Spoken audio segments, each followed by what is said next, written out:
السلام ملګرو چې تاسو زموږ چینل نوی سبسکرایب کړئ نو زموږ چینل سبسکرایب کړئ او شیر کړئ ورسره د بیل د مسکا په زړه پورې ناول له یوې بلې برخې سره ستاسو په درانه چوپړ کې یم. هیله ده د داستان له تیرو برخو مو خوند اخیستی وي او د نن شپې داستان تر پایه هم راسره پاتې شئ. په همدې هیله ورځو او د نن شپې داستان هم راپیلوو.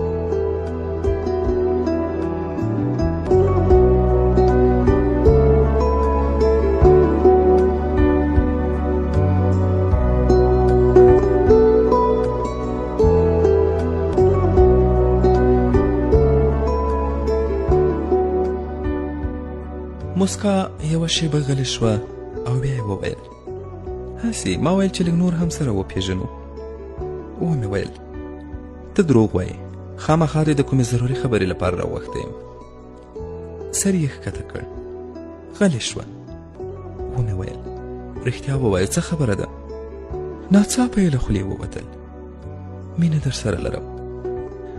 د دې خبرې په اورېدو سره مې داسې احساس کاوه لکه خوب چې وینم، ځکه ما هیڅ فکر نه و کړی چې هغې به زه د دې خبرې لپاره راوښتی یم. دواړه په فکرونو کې تللي وو. زموږ دواړو ترمنځ چوپتیا واکمنه وه. یوازې د هغو مرغیو اوازونه اورېدل کېدل چې د باغ په ونو کې ناستې وې. د مرغیو اوازونه ماته داسې ښکارېدل چې دوی هم د مسکا له خولې د مینې د اظهار په خوشحالۍ سندرې وایي. مسکا یو وار بیا سر راپورته کړ او ویې ویل جمال جانه، په ما هم له هماغه ورځې ګران شوې چې په لومړي ځل مې ولیدلې، خو اظهار مې ځکه نشو کولی چې دلته مینه څوک نه مني او د جنۍ له خولې څخه خو د مینې الفاظ مطلق کفر بولي. خو نور مې نه ته په دې حال لیدلی شوی او نه هم ځان. بس د ډېر دردونه دې ولیدل، اوس نو حق لري چې خوشحاله ژوند وکړي. ومې ویل هی ظالمې، کاشکې خو دې مخکې راته ویلې وای، په ما خو دا 3 میاشتې د 3 کالونو څخه هم اوږدې تېرې شوې. هغې وویل خیر تیر په هیر، په دې ټولنه کې مسلمان وژنه هیڅ نه دي، خو که د مینې نوم دې له خولې ووت نو ټول وایي غربي رسم او رواج په پښتني ټولنه کې خپروي. که جنۍ وي نو تر مرګه یې هم امکان شته. خو ته اوس دا خبرې پرېږده، دا راته ووایه چې اوس خو به خوشحاله یې. ومې ویل خو ولې به نه یم خوشحاله؟ اوس پوه شوم چې د دې 2 چنده غم هم ستا په یو اظهار کم دی. تر ماښامه مو سره خبرې وکړې. ماښام وخت و چې د مسکا کوچنی ورور هم له خوبه راوچت شو. هغه ته مې یو سلګون په ګوتو کې کېښود او له مسکا سره مې مخه ښه وکړه.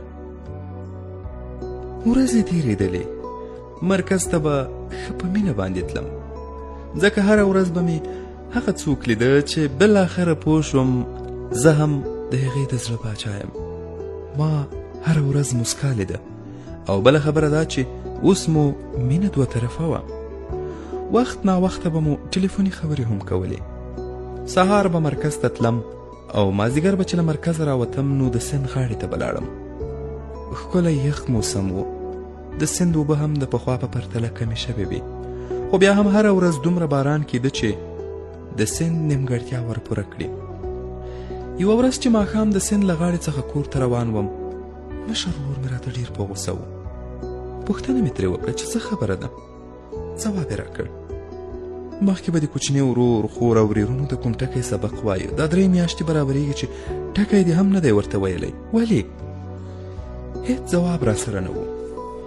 سر مې ټیټ کړ، ځان سره مې وویل ورور مې رښتیا وایي، ما به مخکې د ټاکلي تقسیم اوقات له مخې ورځني فعالیتونه ترسره کول چې هر کار ته به مې خپل وخت ورکاوه.